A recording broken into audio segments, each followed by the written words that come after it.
शिक्षित कार्यकर्ता बंधुओं और भारत माता की जय। वंदे मातरम, वंदे मातरम।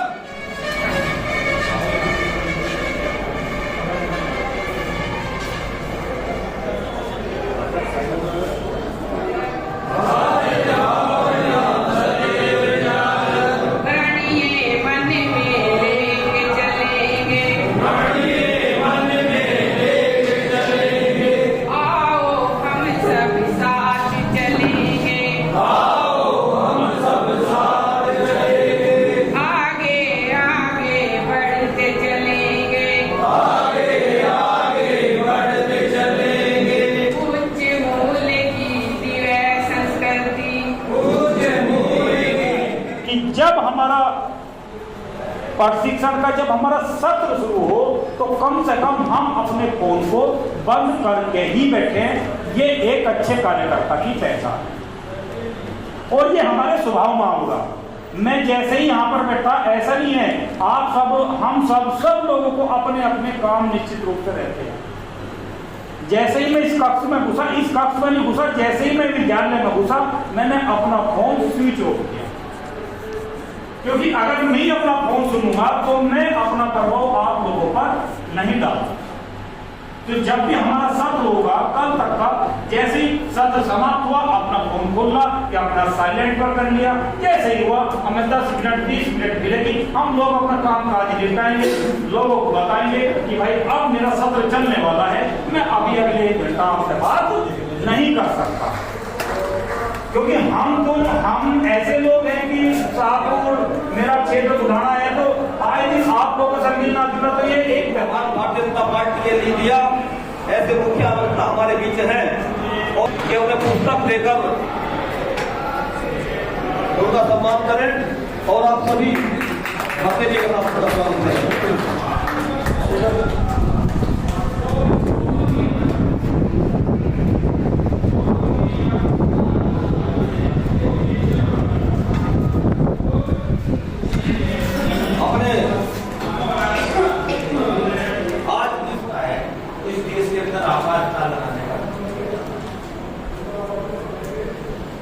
और हमारे बड़े बड़े नेता जेल में जाते हैं। जयप्रकाश नारायण जी के नेतृत्व में पूरा हिंदुस्तान खड़ा होता है और हमारी जनसंघ का भारतीय जनता पार्टी, हमारी जनसंघ का जनता पार्टी बनती है, उसमें हम विलय करते हैं। जब चुनाव होते हैं तो उस जनता पार्टी की सरकार में पंडित अटल बिहारी वाजपेयी जैसे लोग, आडवाणी जैसे लोग मंत्रिमंडल में शामिल होते हैं और देश के अंदर एक नया वातावरण पैदा होता है। लेकिन दुर्भाग्य, राजनीति का चक्र है, लोकतंत्र है, उस जनता पार्टी के अंदर आपस में विवाद हो जाते हैं, उस सरकार 1981 में बॉम्बे के अंदर पंडित अटल बिहारी वाजपेयी जी भारतीय जनता पार्टी की नींव रखने का काम करते हैं और पहले राष्ट्रीय अध्यक्ष पंडित अटल बिहारी वाजपेयी जी भारतीय जनता पार्टी के और एक नया झंडा, इसमें भगवा रंग और एक पीछे हरा रंग और कमल का फूल निशान होता है। जी कहते हैं अंधेरा छटेगा, सूरज निकलेगा और कमल खिलेगा। हम कार्यकर्ता कैसे बनाएंगे? कोई कार्यकर्ता कोई दूसरी विचारधारा का है, हम उनसे मेल मिलाप करेंगे, उसके पास बैठेंगे, उसको बिठाएंगे, चाय पिएंगे, उसकी बात सुनेंगे। वो अपनी बात कहेगा, अपने विचारधारा की बात कहेगा, उसकी बात को ना काटते हुए, कटुता ना लाते हुए, बड़े प्यार से उसकी बात को सुनकर उसका मन हमें परिवर्तित करना, तब हम उसको जाकर देश विदेश की बात, प्रदेश की बात, जनपद की बात, उपलब्धियों की बात, ऐसी बात कहेंगे ताकि वो हमारी बात से प्रभावित हो। अगर और कुछ भी नहीं होगा, हमारे यहाँ कुछ कार्यकर्ता आज भी ऐसे हैं, पहले भी ऐसे थे, वो दूसरी विचारधारा के थे। वो कहा करते साहब भारतीय जनता पार्टी को वोट नहीं देंगे चाहे कुछ भी हो जाए। मैंने कहा भाई आपको क्या बात अच्छी लगी? कुछ बस एक बात अच्छी लगी, इसके अलावा कोई बात अच्छी नहीं लगी कि आप योगी जी ने हमें सुरक्षा दे दी। अब हम कहीं भी निकलते हैं, कहीं भी हमारी बहू बेटी जाती तो उनको कोई परेशानी नहीं होती और इससे बड़ी उपलब्धि और कुछ नहीं हुई। बस इस बात को देखते हुए तो हमें ऐसे लगता है कि हम योगी जी का साथ है पर आपके पार्टी को वोट नहीं देंगे। यानी देखो कितना, यानी भारतीय जनता पार्टी को वोट नहीं देंगे लेकिन मोदी का, योगी जी का समर्थक है, मोदी जी का समर्थक है। तो हम, हमारे कार्यकर्ता ने उसी की वही बात पकड़ ली, उससे मिलना जुलना शुरू किया। ऐसे बहुत लोग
चेयरमैन साहब, ये कार्यक्रम क्या है आज यहाँ पे? भारतीय जनता पार्टी द्वारा ये पंडित दीनदयाल उपाध्याय जी का प्रशिक्षण शिविर लगाए जा रहे हैं। आज हमारे पूरे बुढ़ाना विधानसभा में 5 मंडलों में एक कार्यक्रम हो रहा है। सब अलग अलग कक्ष में, 5 मंडलों के अलग अलग कक्ष लगाए गए हैं। सब में अलग अलग जो हमारे वरिष्ठ नेता हैं, मुख्य वक्ता लगाए गए हैं और पूरी विधानसभा से, हर मंडल से करीब 70, 80, 90 कार्यकर्ता आज आए हुए हैं, जिन्हें पार्टी द्वारा जो निर्धारित कार्यक्रम है वे सब मुख्य वक्ता, पार्टी की क्या योजना रही, पार्टी का क्या, कहाँ से शुरू हुई, कहाँ तक ले जाने की तैयारी है, वो सारे जो मुख्य वक्ता हैं वो बताया जा रहा है। कितने मंडल है और इन मंडलों में कितने लोग उपस्थित हैं? 5 मंडल है बुढ़ाना विधानसभा में और कम से कम 400 लोग उपस्थित हैं। कितने दिन का प्रशिक्षण शिविर? 2 दिन का प्रशिक्षण कार्यक्रम है। सभी की व्यवस्था, सभी कार्यकर्ता रात के विश्राम की भी यही व्यवस्था है। बाहर से जो बौद्धिकता के लिए कितने लोग यहाँ पर प्रस्थान आ रहे हैं? जो बाहर से बौद्धिक कर गए, सभी अलग अलग मंडलों में अलग अलग सूची है, सभी की अलग अलग ड्यूटी लगी है। ठीक है।